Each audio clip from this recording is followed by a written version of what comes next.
नमस्कार, मैं आपके साथ विभा उपाध्याय। राजधानी पटना में दिन दहाड़े हत्या की वारदात के बाद एक बार फिर से सियासत इस पर अपार हो रही है। वार और पलटवार का दौर शुरू हो चुका है।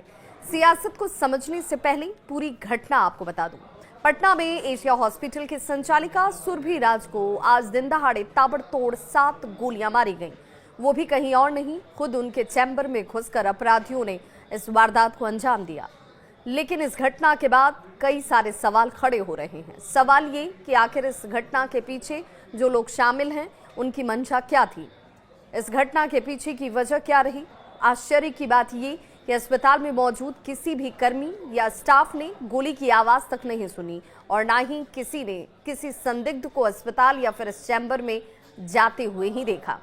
हत्या के साथ ही कई सवाल इस वक्त जो खड़े हुए, उन सवालों का जवाब तलाशने से पहले इस घटना की एक एक कड़ी को जानना होगा। बिहार की राजधानी पटना के अगमकुआं थाना क्षेत्र के धनकी मोड़ के पास अपराधियों ने एशिया हॉस्पिटल की संचालिका सुरभि राज के उनके ही चैम्बर में गोली मारकर हत्या की। दिन दहाड़े हुई इस वारदात से इलाके में लोग दहशत में आ गए। अपराधियों ने सुरभि राज पर ताबड़तोड़ 7 गोलियां बरसाईं, जिससे वो गंभीर रूप से घायल हो गई। आनन फानन में उन्हें पहले अपने ही अस्पताल के आईसीयू में भर्ती किया गया, जहां एक्सरे में उनके शरीर में 3 गोली की मौजूदगी देखी गई।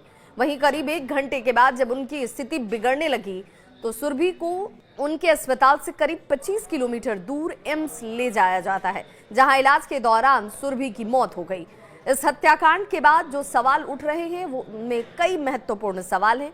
साथ ही ये भी सवाल उठाया जा रहा है कि अस्पताल के स्टाफ जो हैं वो शक के दायरे में इसलिए आते हैं क्योंकि किसी को कुछ भी घटना के बारे में जानकारी ही नहीं। सभी ये एक सुर में यही कह रहे हैं कि किसी को कुछ पता नहीं है। सवाल जो शंका को पैदा करता है। घटनास्थल के आसपास कई बड़े हॉस्पिटल्स भी हैं, अस्पताल हैं, इसके बावजूद आखिर सुरभि को 25 किलोमीटर दूर वैसी परिस्थिति में जब वो काफी गंभीर हालत में थी, एम्स ही क्यों ले जाया गया। वहीं जब उनकी मौत हो गई तब अस्पताल स्टाफ की तरफ से पुलिस को सूचना दी जाती है। जब पुलिस घटनास्थल पर पहुंची तब तक अस्पताल प्रबंधन ने खून के निशान तक को साफ कर दिया था, जिसके बाद डॉग स्क्वाड की टीम और एफएसएल की टीम को बुलाया गया और जांच की शुरुआत हुई। लेकिन यहां से कुछ भी हासिल नहीं हुआ। इसके अलावा अस्पताल प्रबंधन ने सभी स्टाफ जो हैं उस अस्पताल के एक ही रट लगाते नजर आए कि उन्हें कुछ पता नहीं है गोली कब चली, कैसे चली, कौन लोग शामिल थे। जबकि घटना के वक्त संचालिका जिस कमरे में सुरभि राज को ताबड़तोड़ गोलियां मारी गईं, सुरभि राज के ठीक उसी कमरे के बगल वाले कमरे में 10 से 15 स्टाफ प्रशिक्षण शिविर में शामिल हुए थे। उनका प्रशिक्षण चल रहा था।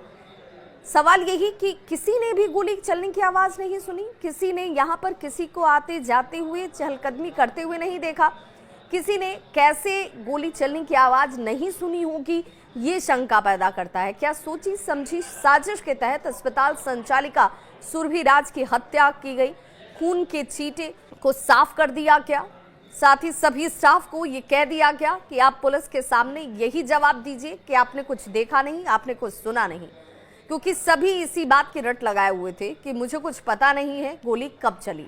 घटना करीब 3 बजे होती है और ऐसे में सवाल उठता है कि अस्पताल में लगे हुए सभी सीसीटीवी कैमरे बंद क्यों थे। हालांकि अस्पताल संचालिका के रूम के आसपास एक भी सीसीटीवी कैमरा लगा ही नहीं था। वहीं पुलिस ने स्टाफ से काफी पूछताछ की, लेकिन स्टाफ के जवाब में कोई तारतम्यता नहीं थी। संतुष्ट उससे पुलिस हुई नहीं। पुलिस का ये कहना है कि घटना स्थल से 5 से 6 गोली के खोखे बरामद किए गए हैं। अस्पताल प्रबंधन ने दिया था इन्हें, क्योंकि खून के निशान को साफ कर दिया गया था। अस्पताल में साफ सफाई का काम करने वाली महिला कहती है कि जब वो दिन में 3 बजे अपने घर अपनी ड्यूटी को कंप्लीट करने के बाद पहुंची थी तो अस्पताल की तरफ से एक स्टाफ ने उससे फोन किया और उससे कहा गया कि सुरभि राज मैडम खून की उल्टियां कर रही हैं, जिसकी वजह से मैडम के रूम में खून फैला हुआ है और उसे साफ करने के लिए इस स्टाफ को बुलाया जाता है। फिलहाल पुलिस अलग अलग एंगल से इस पूरे घटनाक्रम की जांच में जुटी है। आसपास के मकानों में लगे हुए सीसीटीवी फुटेज को भी खंगाला गया है और इस फुटेज में जो अपराधी हैं 2 शख्स स्कूटी से जाते हुए भी नजर आ रहे हैं।